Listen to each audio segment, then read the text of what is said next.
Resantsika androany dia ny resaka vaninandro iainana ara-toe-karena. Indrindra moa izany ny vaninandro iainantsika amin'izao fotoana izao.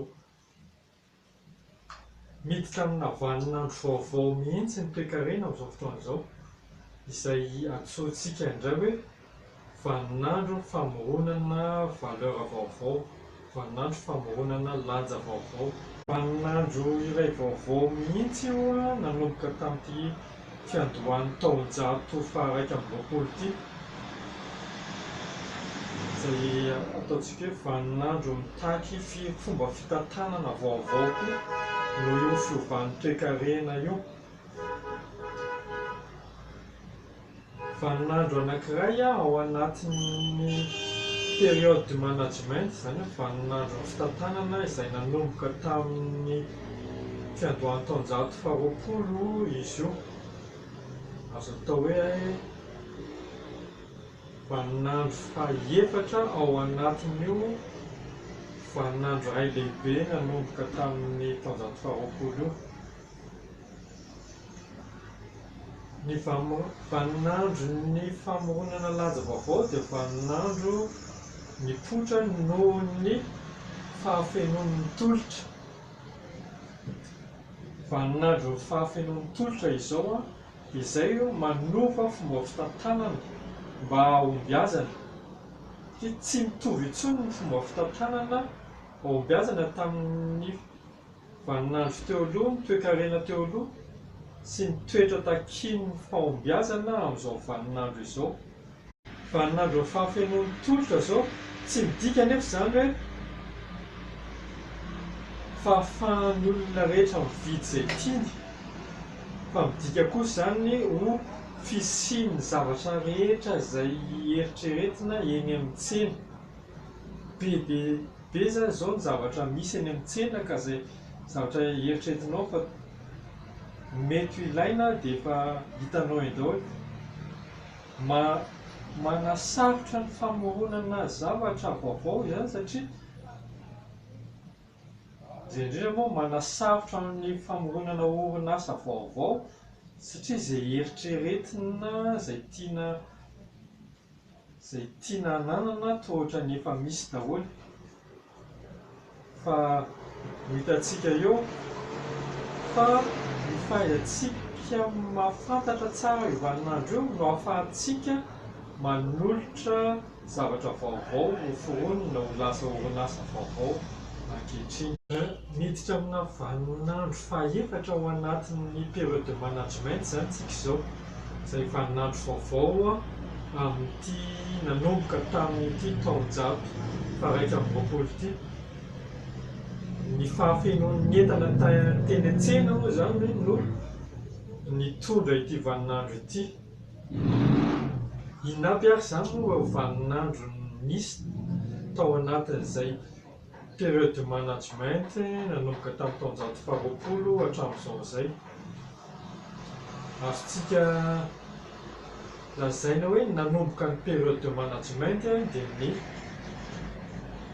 période ny production de masse, izany hoe ny fotoana nanamboatra vokatra be dia be indray miaraka, azahoana mameno ny tsena, azahoana manome fahafa-po ny olona rehetra amin'iny vokatra anankiray iny.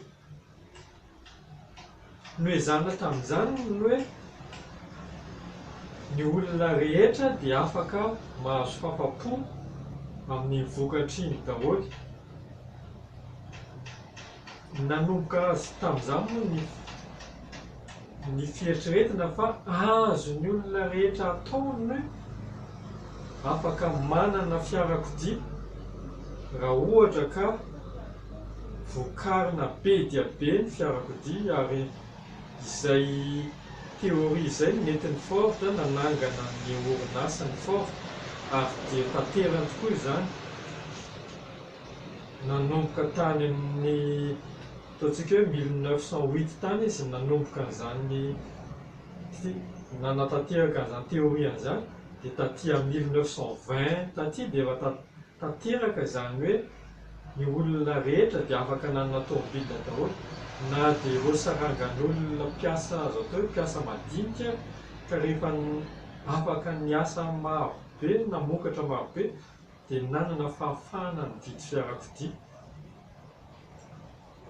Nanomboka tamin'ny fiandohan'ny taonjato faha roapolo zany dia niainana foana hatraty amin'ny fanombohan'ny ady lehibe faharoa. Ny orinasa rehetra teto ambonin'ny tany dia saikana mitady izay fomba hanatanterahana an'io fomba fanaovana production de masse daholo. Niainana hatraty ataoko hoe niainana hatraty amin'ny manodidina ny ady lehibe faharoa zany fa na dia taorian'ny ady lehibe faharoa aza mbola maro orinasa niaina tamin'izany fomba fisainana mamorona zavatra anankiray azo vokarina maro zany ary azahoany rehetra mahazo fahafaham-po amin'ilay vokatra. Taty aoriana kely anefa dia nisy indray ny teoria vaovao izay nentin'ny mpanao tômôbilina iray ihany koa, nentin'ny General Motors. Teoria vaovao taty amin'ny 1920 taty fa izany hoe tao aorianan'ny ady lehibe faharoa izy vao tena nanomboka nampiasain'ny orinasa rehetrarehetra dia ny teorian'ny segmentation. Izany hoe hitan'ny General Motors fa tsy nety tsony ilay teoria taloha hoe misy vokatra iray mety ho an'ny olona rehetrarehetra, fa hita amin'izay fa arakaraky ny sarangan'ny olona no misy vokatra tokony omena azy. Ny sarangan'ny olona teo amin'ny taona ireo manodididina ny ady lehibe voalohany sy ady lehibe faharoa teo dia misy ataontsika hoe sarangan'ny olona 5 manodididina 5 teo.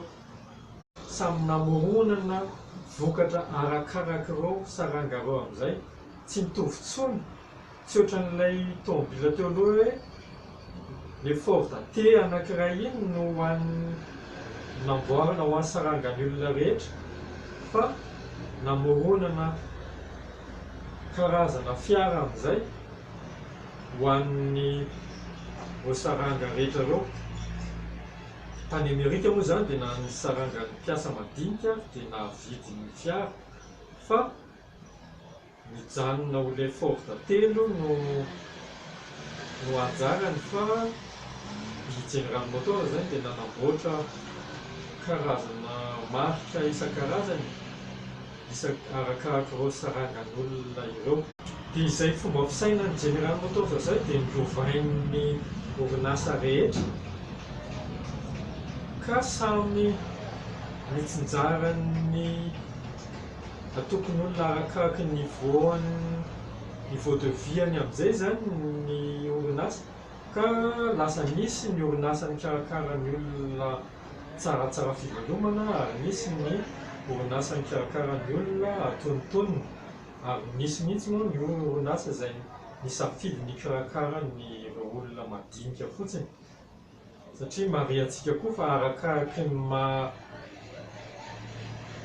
ambony ny sarangan'olona karakaraina no ilanao vola be hananganana ny orinasa mifandraika amin'izay. Tsy maintsy zavatra tsara no karakarainao ho an'io sarangan'olona manana fahefa-mividy ka mila investissement matanjaka koa zany ireo azahoanao mikarakara ireo sarangan'olona ambony ireo.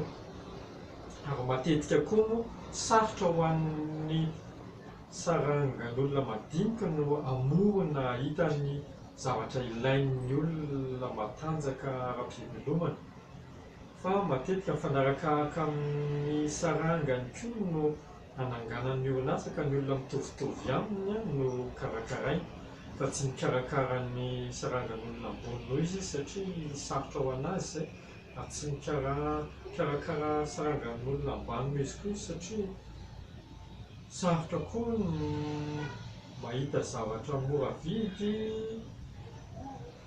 raha ohatra ianao ka efa zatra ny eritreritra zavatra tsaratsara, namorona kalitao tsaratsara. Izay fomba fisainana izay dia nentina taoriana ny ady lehibe faharoa ka mandra-pahatonga ny krizy, ataontsika hoe krizy pétrolière taty amin'ny taona fitopolo. Fa io krizy pétrolière tamin'ny taona fitopolo io dia nanova ny zavatra toe-karena teto ambony tany koa ka niova mihitsy koa zany ny période économique tao aorianan'io krizy pétrolière io. Ny hoe tao aorianan'ny taona 20fitopolo taty zany dia misy vaninandro ara-toe-karena vaovao indray noho ny fiovan'ny fomba fiainan'ny olona tao aorianan'io krizy ara-tsoloka io. Teraka indray tamin'izay ny période vaovao dia niantsoina hoe période de réactivité. Ny hoe période izay nitakian'ny olona zavatra haingana araky ny filany. Rava koa teo ilay classe sociale anankidimy fa lasa teraka teo ny olona mpiasa tsotra ny nanambola noho ny classe sociale ambony teo aloha. Izany hoe mety nisy ny classe ouvrière lasa nanambola noho ny cadre arakarak'ilay asany raha nahita asa tsara be mpanjifa izy dia misy ny klasy ny cadre ohatra izay nanambola noho ny klasy ny dirigeant na klasy nyreo olona tompona orinasa. Dia tsy arak'ilay classe sociale intsony no fomba fanjifan'ny mpanjifa fa lasa mifanaraka tamin'ny fomba fiainana indray. Lasa nisy fomba fiainana maro be teto ambony tany ary nitombo foana io fomba fiainana isan-karazany io. Raisitsika ohatra zao anisan'ny nanomboka azy ny fomba fiainana hippie. Izany zao no mode de vie anisan'ny azo atao hoe mode de vie vaovao niforona tao aorianan'io tamin'io taona fitopolo io.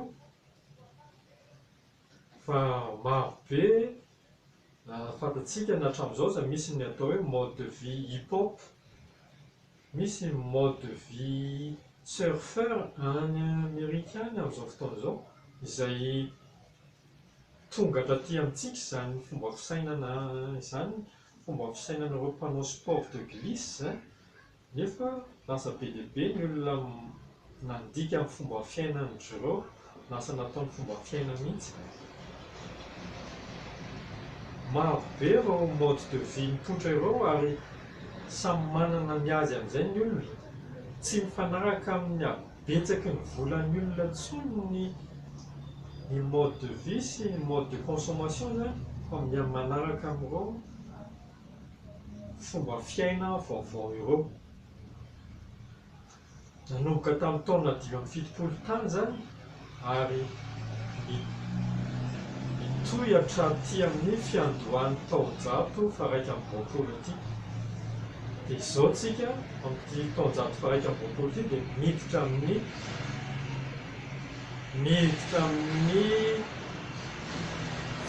vaninandro ara-toe-karena vaovao mihitsy indray zany tsika izao izay mbola iainantsika amin'izao fotoana izao. Nanomboka nanodididina teo amin'ny année 2004-2005 teo io vaninandro ara-toe-karena io, izay vaninandro vokatry ny fahafenon'ny tolotra. Feno amin'izay ny tolotra teny amin'ny tsena rehetrarehetra ka izay zavatra nieritreretin'ny olona dia ohatran'ny efa vitan'ny orinasa daholo. Tsy midika izay hoe manana fahafa mividy zavatra rehetrarehetra ny olona, fa afaka mahita izay zavatra eritreretiny ny olona. Mety eo amin'ny tsena anankiray izay mahantra ohatra mety hoe tsy hita eo daholo ny entana rehetrarehetra, fa rehefa manomboka matanjaka ny olona eo amin'io tsena io dia tonga ho azy atery mpamatso azy eo amin'io tsena io izay vokatra ilainy izay misy tany amin'ny firenen-kafa, dia misy manafatra ho azy tonga amin'ny tsena anankiray rehefa manomboka manam-bola ahafahana mividy an'io olona.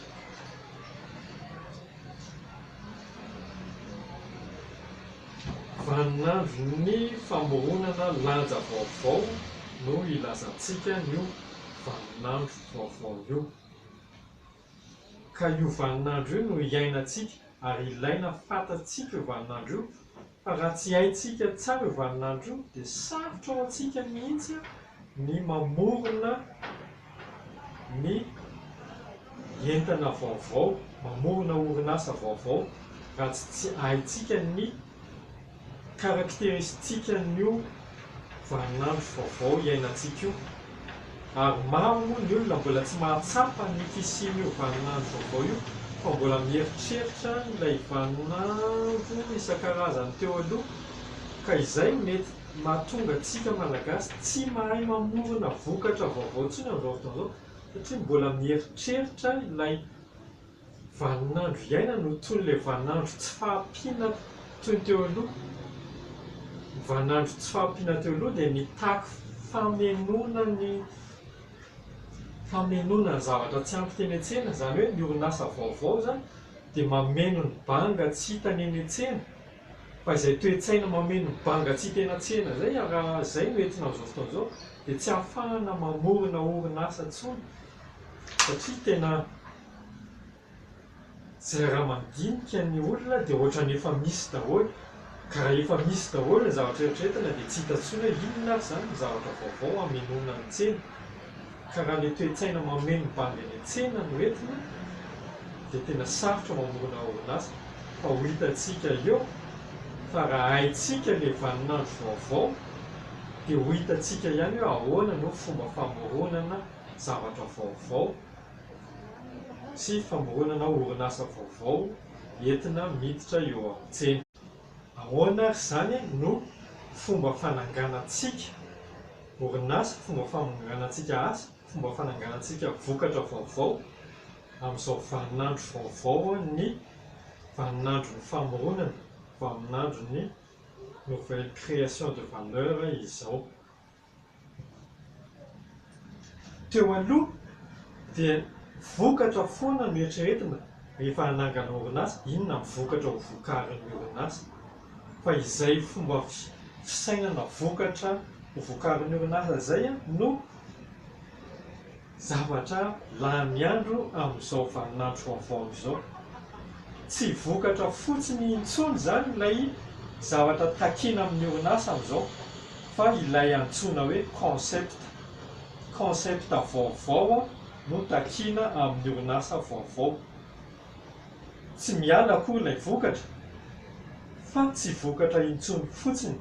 Ny vokatra tsy afaka mamaritra ny asan'ny orinasa intsony, fa ankoatran'ilay vokatra dia tsy maintsy eritreretina miaraka amin'izay ao anatin'ilay concepta ny servisy maro isan-karazany. Ao koa ny logistika tsy maintsy mifanampy amin'ny famokarana ilay vokatra, ny fitaterana ilay vokatra, ny fitehirizana ilay vokatra. Ao koa ny famoronana fomba famokarana vaovao.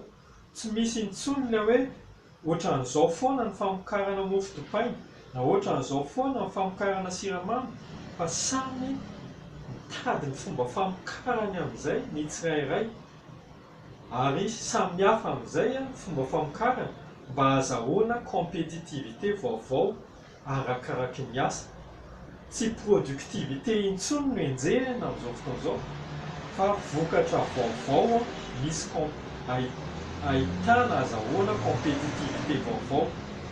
Izany hoe tsy ilay tony taloha rehefa vary dia mitovy daholo na rehefa siramamy dia mitovy daholo fa samy manana ny vidiny amin'izay na vary na siramamy arakaraky ny kalitao ary indrindrandrindra arakaraky ny lanja vaovao entina ao anatiny ireo vokatra ireo. Afaka hitondrana lanja vaovao daholo na ny vary na ny siramamy na ny vokatra rehetrarehetra. Tafiditra ao anatin'ilay concept koa ny fomba fivarotana vaovao izay tsy maintsy karohana, tsy maintsy foronina amin'izay ny famokarana vokatra sy ny fomba fivarotana vokatra vaovao.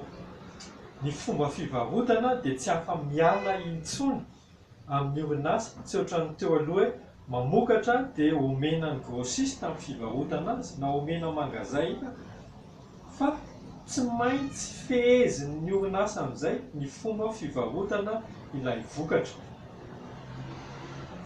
Ary ny lafiny anankiray ao anatin'ilay concept dia ny fomba fanaovanao communication, fomba fifaneraseranao amin'ny mpamatsy anao ary indrindra moa izany amin'ny mpividy, ny mpanjifa ny entanao.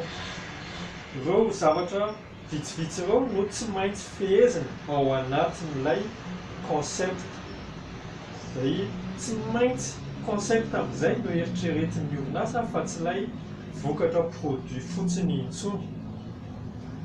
Tsy milaza, tsy manasarotra ny orinasa izay satria mety hoe eritreretintsika hoe be dia be zany zavatra tsy maintsy eritreretina dia mihasarotra zany. Tsy mihasarotra ilay satria tsy mamokatra vokatra vaovao intsony tsika fa ilay vokatra taloha izay efa hay ny fanamboarana azy no ampidirana lanja vaovao. Tsy mamorona savony intsony tsika fa mila mamokatra savony ihany fa mahay mampiditra lanja vaovao ao anatin'ny savony. Raha hamokatra orinasa vaovao mpanao savony tsika dia tsy ilay savony taloha fanasana lamba sy fanasana vilia intsony no forontsika fa orinasa afaka mamokatra savony izay mety hoe savony fanasana tarehy, misy valeur vaovao zany ampidirina anatin'ilay savony dia afaka mahavita savony tsika manala tasy amin'ny tarehy, manatsara ny tarehy ka azo amidy. Mety hoe azo amiditsika 3,000 ny savony iray fa tsy ho amiditsika 500 ohatran'ilay savony fanasana lamba intsony. Izay ny fomba azahoan'ny orinasa vaovao mivelona amin'izao fotoana izao. Raha mivoaka mianatra isika, ataoko hoe raisiko ohatra hoe mivoaka tany amin'ny agro isika, dia tsy ilay fitediavana hamokatra vary na 350 no tokony hamaika antsika fa ahoana ny lanja vaovao ampidirina anatin'ny vary mba azahoantsika mamokatra vary na 2,000 na 3,000 ny vidiny 1 kilao. Inona ny lanja atsofokintsika ao anatina vary ho volentsika, ho foronitsika mba azahoana mivarotra ilay vary 3,000. Hitantsika fa ny vary mena rehefa any an-dafy dia faran'izay lafo ny vidiny. Misy lanja mahasamihafa ny vary mena amin'ny vary hafa dia izay fisina lanja ao anatin'ilay vokatra izay no ahafahana mivarotra lafo. Hitantsika any an-dafy fa ny siramamy mena dia lafolavitra noho ny siramamy voadio, siramamy fotsy io. Fa eto amintsika moa dia mbola mitovitovy ihany rehefa siramamy dia mitovy daholo dia lasa ohatran'ny siramamy mena zany mbola vidintsika mora fa mikarohana amin'izao fotoana izao. Any an-dafy dia siramamy mena no lafo satria mbola misy akora afaka mikajy ny fahasalamana ao anatin'ilay siramamy mena. Fa ilay siramamy tena voadio dia ny mpanao jus sisa ny tena mitady azy any an-dafy mba tsy hisian'ny lokoloko na lotoloto izay mety hanimba ny lokon'ny jus. Fa ny fianakaviana dia efa manomboka mitodika ny fampiasana siramamy mena amin'izao fotoana izao. Misy lanja ny karohana vaovao foana. Raisiko ohatra ny kiraro. Raha eto Madagasikara tsika mamorona kiraro dia sarotsarotra mamorona kiraro raha ohatra ka mitovy lanja amin'ny kiraro italiana ny azahantsika foronina. Fa raha mahita lanja vaovao amoronana karazana kiraro eto tsika dia afaka mamorona orinasa fanaovana kiraro ihany isika. Ny toetra iray takiana amin'ity vaninandro vaovao iainantsika ity koa dia ny tsy maintsy fitodiantsika any amin'ny mpanjifa amin'izay, fitodiantsika orinasa mitsangana zany, tsy afaka mitodika fotsiny any amin'ny vokatra intsony ny orinasa fa tsy maintsy mitodika any amin'ny izay karazan'olona mpanjifa ho karakarainy amin'izay. Amin'izany zany ny hevitra foronina dia tsy ilay vokatra intsony fa hoe iza no olona ho karakaraina, dia inona ny toetra na vokatra takiana ireo olona ho karakaraina ireo.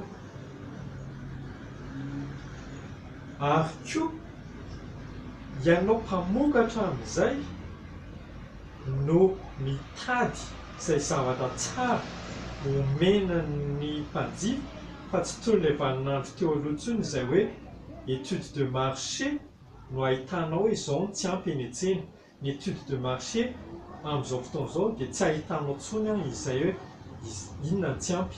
Nefa koa raha étude de marché no tadiavinao inona no foronina dia tsy ny olona anontaniana dia tsy afaka manome zavatra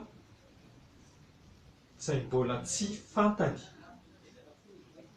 Fa ny mpamorona orinasa zany, ny mpandraharaha zany amin'izao fotoana izao no mamorona izay vokatra tiany ka eritreretiny fa ilain'ny mpanjifa.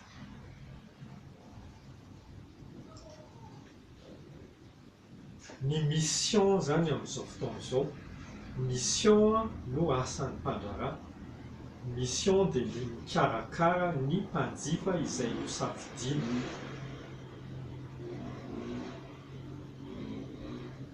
Rehefa fantarinao ilay olona ho karakarainao dia amoronanao vokatra mifanaraka amin'ny fomba fiainany amin'izay ireo olona ireo. Izay ny fomba fananganana orinasa amin'izao fotoana izao, fa tsy afaka ny ameny ny banga eo amin'ny tsena intsony amin'ny fitadiavana vokatra iray tsy ampy. Tsy afaka hanao an'izay intsony ny mpamorona orinasa amin'izao fotoana izao. Ary haintsika io mitady mamorona sy mamorona tsy ankijanona ny toetra na vokatra io mba hikarakarana ny olona tsy afa-po amin'ny vokatra efa misy, dia hanomboka ahay mamorona orinasa amin'izay isika. Izay zany amin'izao fotoana izao ilay vaninandro iainantsika vaovao, vaninandro ny famoronana lanja vaovao. Manantena fa hahasoa antsika rehetra izay, ho diny antsika rehetra izay zavatra voaresaka teo izay. Dia misaotra antsika.